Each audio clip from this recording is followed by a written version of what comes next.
And you think about what those mean, and what it means is if you really sort of focus your design on structure, it sort of bounces into symbol, and if you really are trying to create a symbol, you might probably will fall back to structure and so forth. Same thing if you're creating very formal, symmetric things, it has an experiential impact and back and forth. So let's talk about structure and symbol. Probably one of the most incredible shapes in our world is a triangle. Strongest thing you can come up with. Great arches. You'll see these come, and it's very interesting, this shape. You'll remember that in the future. And creating that incredible symbol, the arch in St. Louis. Great heirs there, and Gateway Arch. And then, of course, structure is symbol. You got to have the Eiffel Tower, of course. Going back to Australia, incredible structural concept. He built a huge mound of dirt, a big half-dome sphere, poured this concrete on the spheres, and it took him 30 years to figure out how to lift these things up and create these roofs, but it's based on structure, and it created, obviously, the symbol of Australia.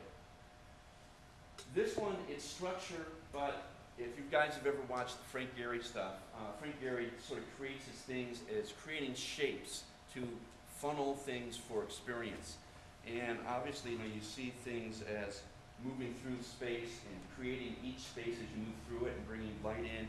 So this sort of creeps a little bit on the circle. It's an experiential symbol in structure, but it created one of the great symbols of Spain and Bilbao and modern architecture for the Guggenheim there. And then we go here, structure is symbol. This is from that book that Dennis was talking about. Wouldn't we go to, again, Fukeng Hung Shu, I guess it is. 183 feet, 56 combinations of dugong, and we'll talk about these. But look at there's the scale of a guy right there. Talking about dugong. And amazingly enough, these pagodas are just these spectacular feats of things. And basically what they were doing is you have column, column, column, column. It's a double truss here, and a double truss that creates an octagon truss that holds everything up in the air, and again, 56 combinations of these brackets at the top. Going experiential, one of my favorite spaces at Pier Park is this cathedral of trees. As you move through here, this is where the basket is right there, what you're throwing your discs to. And you bounce back to this and you get the formal cathedral. And what's really interesting in this picture of a cathedral is look what's on the floor, is a labyrinth. And so here in this very, very rigid experience of a formal experience, they put this labyrinth on the floor, and so those, to encourage people to move around and around and around and sort of get an experiential path even inside this cathedral, which is sort of interesting. Again, experience and symbol. This is the Exeter Library by Lou Kahn. He really was informal, very formal front, very formal, 4 columns here, column, column. But he played with it, incredible structure, and one of the wonderful things he did is he brought light in amazing ways. And you look up there and very formal, and formal as in grid and structure and symmetry, but yet it creates this incredible experience. And then, again, bringing it back home, we got that amazing structure in our garden. You guys know which ceiling that is? Knowing the fish. That's knowing the fish looking straight up. So again, an incredible sort of formal structural play, and it's just really one of the great little specialties in the garden. Again, another experience becomes formal. The Maybach Church, Christian Science Church in Berkeley, and obviously a very formal version of that in the Versailles Hall of Mirrors. But then, one of the things that people have always sort of, talked about with Chinese architecture is its complexity. And I guess I'm attracted to it because of that complexity. But it brings up one of my most favorite movie clips. Yeah, it's from Amadeus. Can you hear Amadeus? You are an ornament to our state. Your Majesty. Well, Mozart, a good effort. Oh, well, decidedly that. An excellent effort. You have shown us something Like new tonight. It is new. It is, isn't it, sire? Yes, indeed. So, then you liked it. You really liked it, sire. Well, of course I did. It's very good. Of course, now and then, just now and then, it seemed a touch, What do you mean, sire? well, I mean, occasionally it seems to have, oh, how shall one say, how shall one say, Director? Too many notes, Your Majesty. Exactly, very well put. Too many notes. I don't understand. There are just as many notes, Majesty, as are required, neither more nor less. Well, my dear fellow, there are, in fact, only so many notes the ear can hear in the course of an evening. I think I'm right in saying that, aren't I, court composer? Yes. Yes. On the whole, Yes, Majesty. This is absurd. my dear young man, don't take it too hard. Your work is ingenious. It's quality work. And there are simply too many notes. That's all. Just cut a few and it'll be perfect. Which view did you have in mind, Majesty? So, for me, it's like the classic symbol, and it's what can be talked about with Chinese architecture if you dig into it too much, and it's one of the great criticisms that. Again, as I say in my tours, I don't equate myself to Wolfgang's operas, but one of the things that I always got criticized for in school was your projects are too complex, too many ideas, too many notes. So let's see, here, get this thing going again.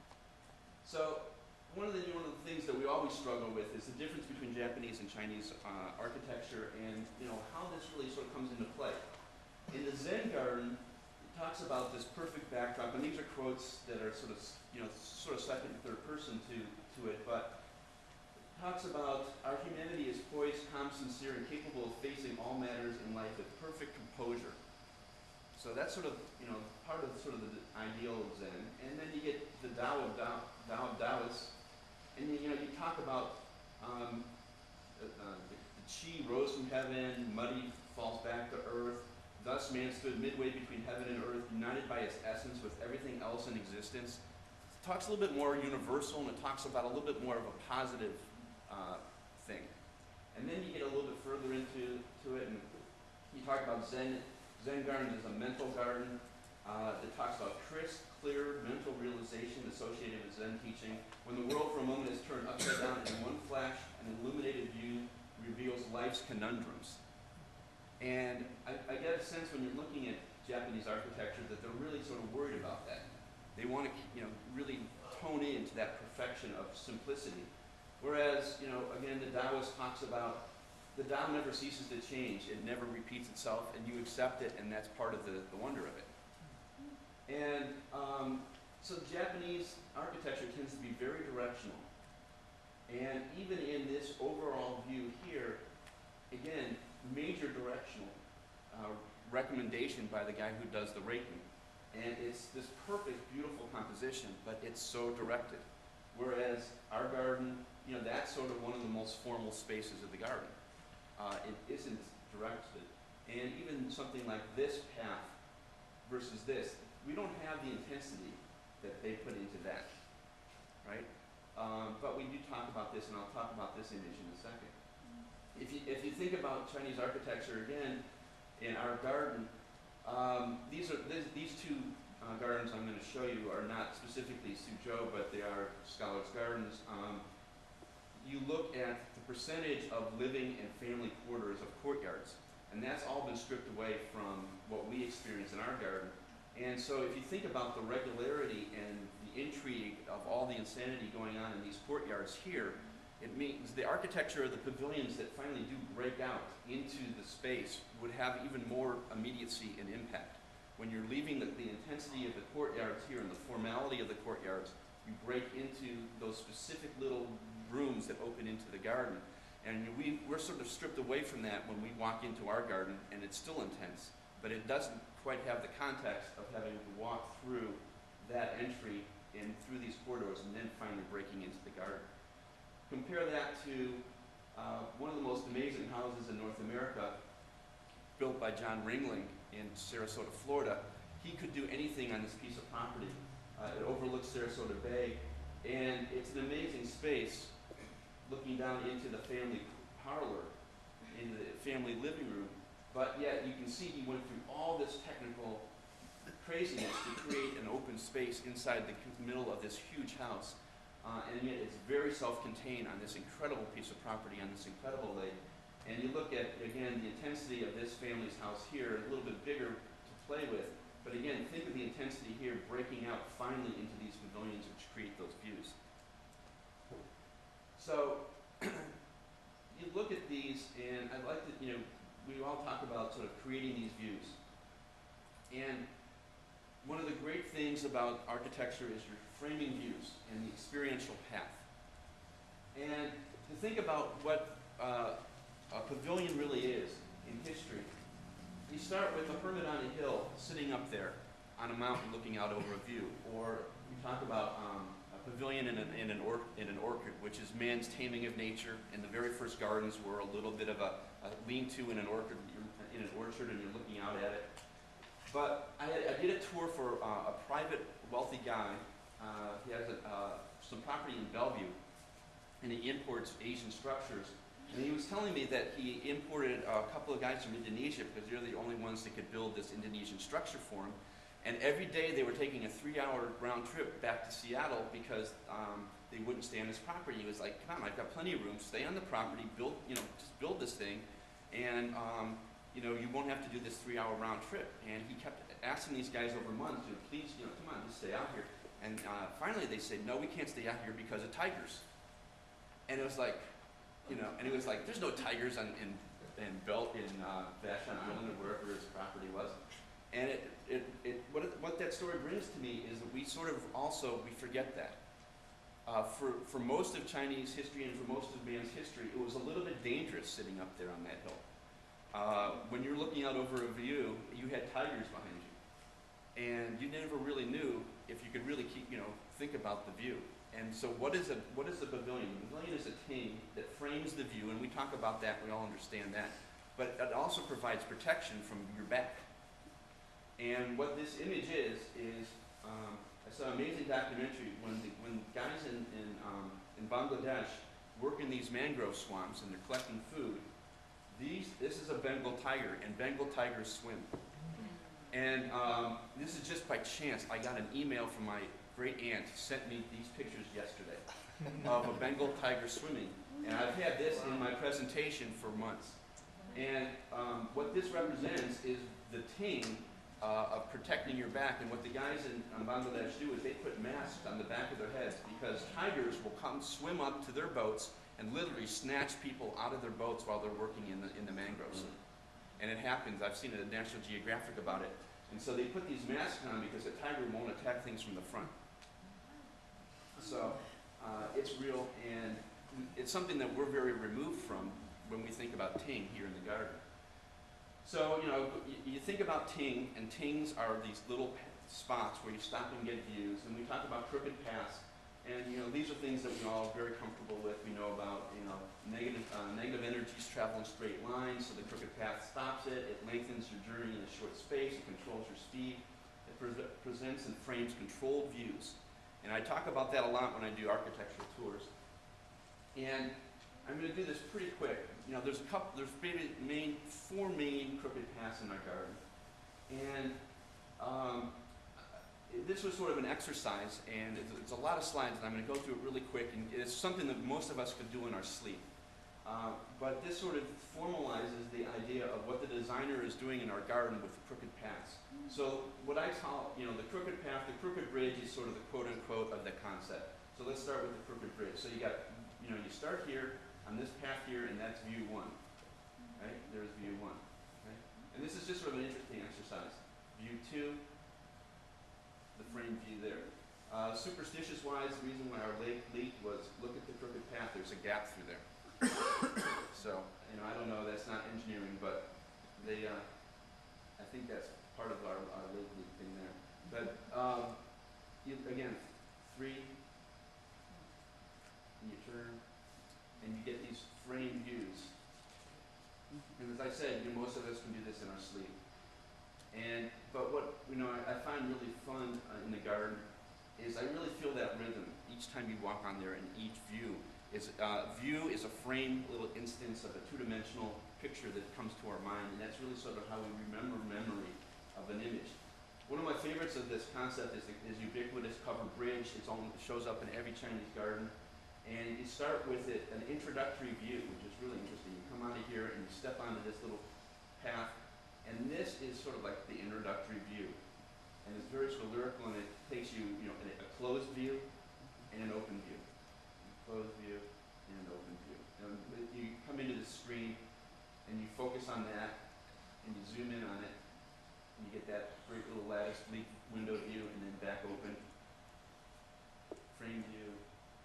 Open view, but on this best penjing in the garden, that little rock on the marble slab there. And then again, back to the open view. The covered bridge is a really interesting, it's more subtle of the concept. And what I talk to my architecture students when I do the tours is, you get the introductory frame view, and you come over the bridge. And most of us, as you know, this was drawn early on in the garden. Somebody misdrew it. When most of us would design a bridge, you would do it orthogonal as you go over the bridge, but really the columns are like that. It's parallelograms. And so parallelograms, as you go up and over that bridge, it's swinging you back and forth very subtly as you go over the bridge. So you get a view there, turns you back. Obviously, you take a quick glance over your shoulder. Every rule is meant to be broken. Then you zoom back in on that corner swing. And again, I'm just following the exact sort of geometry of the path. Get that angle view, the focus view, a little view of the pomegranate. And then you swing around and you get that wonderful frame view there at the end of the corridor. But probably one of the more interesting ones is, painted boat and misty rain. And as we go through here, you'll notice a bunch of my slides were taken in the snow. In January a couple years ago, we had that wonderful snowfall. Lee and myself, Joan was there. We ran down here at like 9 in the morning. It was snowing like crazy, and it was my best day of taking pictures in the garden. The barge is an architectural folly. When you talk about architectural follies, like think about the Glorietta in the Schönbrunn garden in Vienna, a couple of different things in Versailles. The king in those instances just said, just do up architecture, just have fun. And basically the barge is a summation of almost all the different joinery techniques, all the different roofs. It's the most complex piece of work in the garden. But there's too many notes. There's so many windows in this thing. It's just everywhere. And you think about when you go into a room in a museum, and a lot of you have heard this from my tours, you go into the museum and you go into a room and there's pictures all over the wall. And there's just like no way you can focus on any one more than, your mind is like saturated. And this is the one time I agree with the Amadeus quote. You get sort of oversaturated with images. You say, okay, well, I'll look at one, and then I'll look at that one. So you have the ginkgo screens, and you have the two of them there. And it's like, it's like water over rocks. So you look at the interior of the boat, and you look at the ginkgo screens, and I've measured this out, and it comes within an inch of this concept. You take the overall width of any one of these layers, of the 2 screens, or the 3 screens, or the single screen. You measure that overall width, and you divide it as a single, a double, and a triple, and it comes in within an inch of each other. And so you divide these panels of ginkgo screens up, and it forces you like water over rocks or a pinball machine. So you start with an off-center doorway, and it focuses on that window.